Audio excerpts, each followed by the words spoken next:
Hey everyone, Dr. Sorin here. I want to make a video about the dangers of mixing benzodiazepine medications with opiates.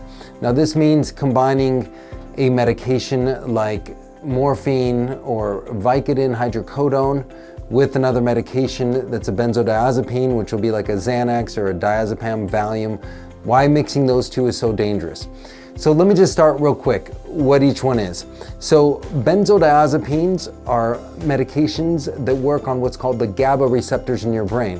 What's very interesting about that is that alcohol works on the same receptors as GABA. So those medications are really similar in a lot of ways, the alcohol with the benzodiazepines. Now those are usually used for anxiety and for sleep. They also are good muscle relaxants and can help with that. Now, one of the dangers with benzodiazepines is that withdrawal, if you take them consistently, just like if you drink too much consistently, you can have withdrawal symptoms that can actually be deadly or scary, in that you can get delirium tremens. So benzodiazepines, taking them on a regular basis, definitely has a risk of withdrawal that can be life-threatening.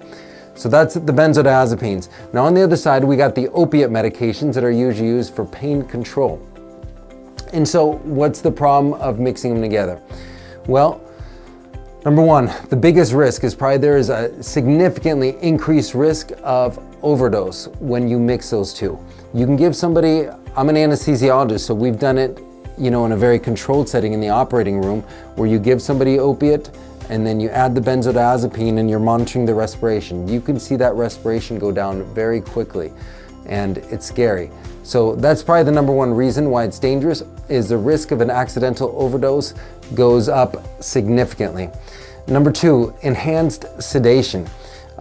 These are both sedative drugs, so they can make you more sleepy and less able to function.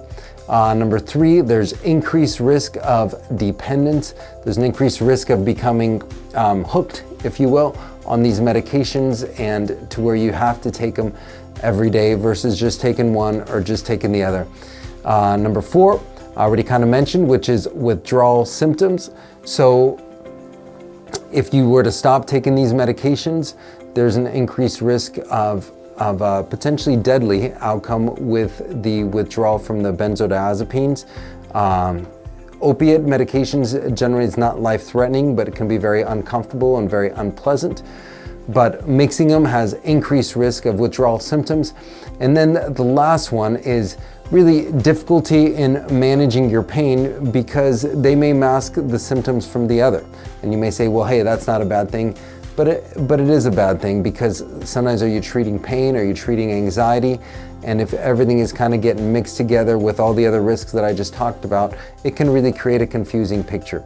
And for that reason, the CDC, all the major organizations recommend not mixing those two, or using extreme caution when you do. And so that's why at Idaho Pain Clinic, we recommend not mixing those medications together, and if somebody is on those, tapering off of one of those medications. I hope that helps clear up that issue, and helps people understand that it's really for patient safety, and for helping avoid accidental overdose risk, that we have that policy in place. Thank you.